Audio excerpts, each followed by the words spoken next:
Salam, puji Tuhan, kita bersyukur di pagi hari ini kita boleh ada hari yang baru yang Tuhan berikan buat kita. Dan kita percaya bahwa hari ini kita bisa melaksanakan rencana Tuhan melalui kehidupan kita. Sebelum kita membaca firman, kita akan berdoa. Tuhan Yesus, kami bersyukur di pagi hari ini karena kami boleh menikmati hari yang baru, suasana yang baru, dan kami menikmati kasih-Mu yang begitu luar biasa terhadap hidup kami. Sebelum kami melakukan semua aktivitas kami di hari ini, kami mau membaca firman Tuhan. Biarlah kebenaran firman Tuhan akan memberikan kekuatan buat kami. Puji Tuhan, dalam nama Yesus kami berdoa dan mengucap syukur. Haleluya. Amin. 1 Samuel pasal yang ke-20 ayat yang ketiga, demikian firman Tuhan. Tetapi Daud menjawab katanya, "Ayahmu tahu benar bahwa engkau suka kepadaku. Sebab itu pikirnya tidak boleh Yonatan mengetahui hal ini. Nanti ia bersusah hati. Namun demi Tuhan yang hidup dan demi hidupmu, hanya satu langkah jaraknya antara aku dan maut." Bapak Ibu Saudaraku yang kekasih di dalam Tuhan Yesus, di pagi hari ini kita bisa merenungkan kebenaran firman Tuhan, dan saya mau kita belajar sesuatu dari peristiwa ini. Bersikap bijak dalam memilih hal yang prioritas. Saudara, kita diperhadapkan dengan pilihan-pilihan di hari-hari ini. Jikalau kita salah memilih, maka akibatnya kita akan terima. Itu sebabnya pilihan sangat menentukan untuk masa depan kehidupan kita. Nah, pagi hari ini kita telah membaca satu bagian firman Tuhan yang begitu luar biasa antara Daud dan Yonatan. Hubungan persahabatan mereka begitu luar biasa, begitu akrab. Firman Tuhan katakan bahwa hati mereka saling terpaut antara Yonatan dan Daud. Sehingga apapun yang mereka hadapi, mereka tetap pegang persahabatan mereka. Bapak Ibu Saudaraku yang kekasih di dalam Tuhan Yesus, sangat dilematis kondisi yang dihadapi oleh Yonatan dan Daud. Yonatan adalah anak dari Saul. Nah, Saul adalah musuh besar dari Daud. Artinya Raja Saul sangat membenci Daud. Itu sebabnya ketika diperhadapkan dengan kondisi seperti ini untuk memilih, maka sangat sulit sekali sangat sulit sekali bagi seseorang. Namun kita boleh belajar dari kehidupan Yonatan bahwa dia tidak memilih sembarangan. Dia tidak gegabah untuk menentukan pilihannya.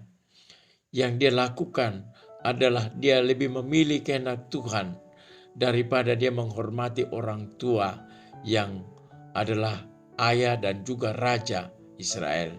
Nah, oleh karena keputusan yang tidak gegabah ini, maka menghasilkan sesuatu yang luar biasa.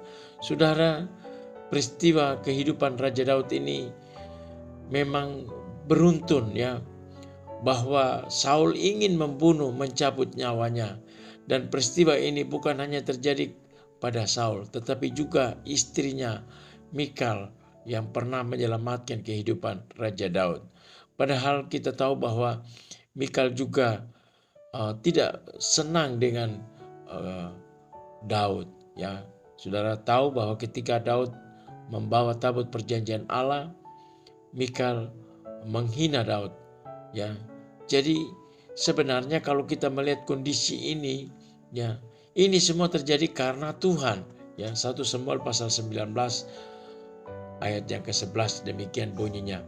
Kemudian Saul mengirim orang-orang suruhan ke rumah Daud untuk mengamati-amatinya dan untuk membunuh dia pada waktu pagi. Tetapi Mikal istri Daud memberitahukan kepadanya, demikian, jika engkau tidak dapat meluputkan dirimu malam ini, maka besok engkau akan dibunuh.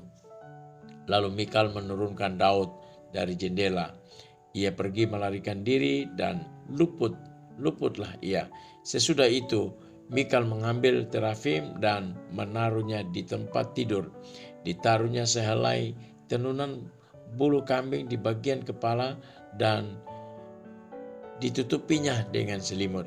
Lalu Saul mengirim orang-orang suruhan untuk mengambil Daud, tetapi perempuan itu berkata, ia sakit. Sesudah itu Saul mengirim orang-orang suruhan itu untuk melihat Daud. Katanya, bawalah dia ke atas tempat tidur kemari, supaya ia dibunuh. Lalu masuklah para suruhan itu ke dalam, dan tampaklah ada terafim di tempat tidur dengan sehelai tenunan bulu kambing di bagian kepala. Berkatalah Saul kepada Mikal, mengapa engkau menipu aku demikian itu dan melepas musuhku pergi sehingga ia luput? Tetapi jawab Mikal kepada Saul, ia berkata kepadaku, biarkanlah aku pergi. Apa perlunya aku membunuh engkau? Jadi Bapak Ibu Saudaraku yang kekasih di dalam Tuhan Yesus, ini kondisi-kondisi yang begitu sulit dalam keputusan, dalam memilih sesuatu. Tetapi orang-orang yang hidupnya dekat dengan Tuhan, mereka akan mengerti kehendak Tuhan yang terbaik. Mereka akan tahu apa yang mereka harus lakukan. Keputusan-keputusan yang mereka ambil. Jadi Bapak Ibu Saudaraku yang kekasih, di dalam 1 Samuel 20 ayat 1, maka larilah Daud dari Nayot dekat Rama, sampailah ia kepada Jonatan, lalu berkata, apakah yang telah kubuat? Apakah kesalahanku dan apakah dosaku terhadap ayahmu, sehingga ia ingin mencabut nyawaku? Tetapi apabila ayahmu memandang baik untuk mendatangkan celaka bagiku, beginilah kiranya Tuhan menghukum Jonatan. Bahkan lebih lagi daripada itu, sekiranya aku tidak menyatakan kepadamu dan membiarkan engkau pergi, sehingga engkau dapat berjalan dengan selamat, Tuhan kiranya menyertai engkau seperti ia menyertai ayahku dahulu. Kemudian berkatalah Yonatan kepada Daud, pergilah dengan selamat. Bukankah kita berdua telah bersumpah demi nama Tuhan? Demikian Tuhan akan ada di antara aku dan engkau, serta di antara keturunanku dan keturunanmu sampai selama-lamanya. Setelah itu bangunlah Daud dan pergi, dan Jonatan pun pulang ke rumahnya. Nah, luar biasa peristiwa antara Jonatan dan Daud ini, itu sangat memberikan inspirasi kepada kita bahwa ketika kita mau mengambil satu keputusan, apakah keputusan itu menyangkut dengan pekerjaan, menyangkut dengan kegiatan-kegiatan apa saja, ya kita harus berdoa, kita harus jangan gegabah untuk mengambil keputusan, sebab kita bisa salah. Tapi biarlah kita mengambil keputusan dengan berdoa, karena dengan keputusan itu akan menyelamatkan diri kita dan juga menyelamatkan orang lain. Dan keputusan yang diambil oleh Yonatan sehingga dia tidak menyerahkan Daud kepada ayahnya, itu sesuatu yang luar biasa, keputusan yang bijaksana. Daud menyadari bahwa kalau Yonatan tidak menolong dia, maka keadaannya akan sangat tragis. Karena di dalam 1 Samuel 20 ayat 3, tetapi Daud menjawab katanya, ayahmu tahu benar bahwa engkau suka kepadaku, sebab itu pikirnya tidak boleh Jonatan mengetahui hal ini, nanti ia bersusah hati. Namun demi Tuhan yang hidup dan demi hidupmu, hanya satu langkah jaraknya antara aku dan maut. Jadi luar biasa kondisi yang dihadapi oleh Daud. Ini bukanlah sesuatu yang mudah, ya, sebab maut di depan matanya, hanya selangkah, ya. Tetapi puji Tuhan, orang yang hidup dekat dengan Tuhan, orang yang hatinya tulus dengan Tuhan diselamatkan oleh Tuhan. Jonathan tidak memikirkan reputasinya. Dia tidak memikirkan apa yang dia akan hadapi ke depan. Seharusnya ketika ayahnya turun takhta, maka dia akan menjadi raja. Tetapi dia tidak berpikir seperti itu, karena dia tahu orang yang dipilih Tuhan adalah bukan dirinya, tetapi Raja Daud. Itu sebabnya dia mengambil keputusan untuk membebaskan Daud daripada dia menyerahkannya kepada Saul. Nah, Bapak Ibu, mari kita belajar sesuatu dari Jonathan ini, agar dalam keputusan-keputusan itu kita mengambil tidak merugikan orang lain, tidak merugikan diri kita, tetapi keputusan yang kita ambil itu sesuai kehendak Tuhan. Jadi kalau itu kehendak Tuhan, maka pasti kita akan berhasil. Kiranya Tuhan memberkati firman Tuhan sepanjang hari ini. Mari kita berdoa. Bapa di surga, pagi hari ini kami berdoa, bersyukur untuk firman Tuhan yang sudah kami dengar. Kiranya kami punya sikap seperti Mikal dan Jonathan yang begitu peka terhadap apa yang dari Tuhan. Engkau juga memberkati semua yang mendengarkan kebenaran firman Tuhan di pagi hari ini. Dimanapun mereka berada, hamba berdoa secara khusus untuk semua mereka yang mendengarkan kebenaran firman Tuhan ini. Baik di Swedia, baik di Somalia, baik di Singapura, di Amerika, di Belanda, bahkan di Australia. Tuhan, Engkau menolong dan memberkati mereka. Biarlah kebenaran ini akan menguatkan kami ketika kami mengambil keputusan Tuhan. Engkau menolong kami Tuhan Yesus, sehingga kami tidak salah di dalam mengambil keputusan. Engkau memberkati kami Tuhan Yesus. Berkati sahabat-sahabat yang mendengarkan kebenaran firman Tuhan, yang mungkin mereka dalam keadaan bimbang terhadap kehidupan mereka untuk mengambil keputusan. Tetapi hari ini aku berdoa di dalam nama Yesus, jamah hati mereka supaya mereka mengambil keputusan tidak bimbang. Mereka betul-betul mengikuti kehendak Tuhan. Suara Tuhan akan berbicara langsung kepada mereka Tuhan. Terima kasih Bapa di surga. Semua teman-teman kami yang mungkin dalam keadaan sakit Tuhan Yesus, Engkau jamah, Engkau sembuhkan mereka Tuhan oleh kuasa bilur-bilur Yesus. Tuhan jamah mereka Tuhan, anak dari pendeta Dwight Tuhan jamah sembuhkan di dalam nama Yesus. Oh, kami berdoa juga bos Oscar yang sakit Tuhan jamah, Tuhan sembuhkan Tuhan. Sahabat kami KC Tuhan yang sakit di Jakarta Tuhan jamah, Tuhan sembuhkan. Juga Bapak Lotisna di Makassar Tuhan, dalam nama Yesus percaya Tuhan Engkau menjamah dan menyembuhkan Tuhan Yesus. Terima kasih Bapa di surga. Ada banyak sahabat-sahabat kami yang mengalami sakit, tapi kami terbatas untuk mendoakannya. Dan satu hal, Engkau adalah dokter di atas segala dokter, tabib di atas segala tabib yang sanggup untuk menyembuhkan mereka Tuhan. Terima kasih Bapa di surga.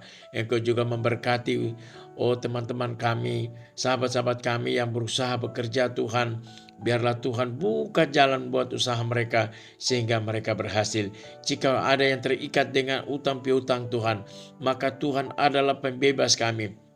Engkau sanggup menolong dan memberkati setiap orang, setiap sahabat yang mengalami hutang piutang Tuhan, agar mereka dapat menyelesaikan hutang-hutang mereka. Kami percaya bahwa Tuhan tidak mau kami hidup di dalam ketergantungan Tuhan, tetapi kami bebas. Itu sebabnya Tuhan menolong dan memberkati Tuhan.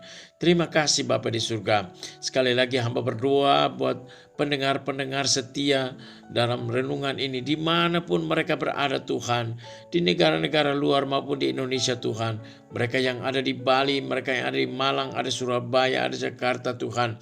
Mereka yang ada di NTT, mereka yang ada di Maluku Utara Tuhan. Tuhan akan tolong dan memberkati mereka semua. Biarlah kehidupan kami lebih dekat dengan Tuhan, dan Tuhan memberkati apa yang menjadi rencana kami Tuhan. Terima kasih Bapa di surga. Kami bersyukur buat anak-anak kami yang berpendidikan, yang berjuang untuk belajar Tuhan. Biar Tuhan jadikan mereka anak yang terpuji, ternama, terhormat Tuhan Yesus, sehingga mereka berprestasi Tuhan. Terima kasih Bapa di surga. Kami bersyukur Engkau baik Tuhan. Hamba menyerahkan pelayanan Community of Miracle dalam tangan Tuhan. Biar Tuhan terus membawa kami dan memberkati dunia Tuhan. Terima kasih Bapa di surga. Kami mengucap syukur kepadamu Tuhan buat kebenaran firman Tuhan yang kami sudah terima pagi hari ini. Berkati Ridho Tuhan yang mengatur semua siaran kami Tuhan.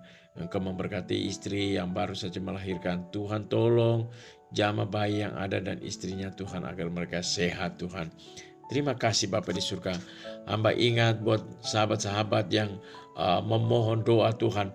Mereka ada yang sudah menikah, ada yang cukup lama Tuhan, namun Tuhan belum karuniakan keturunan.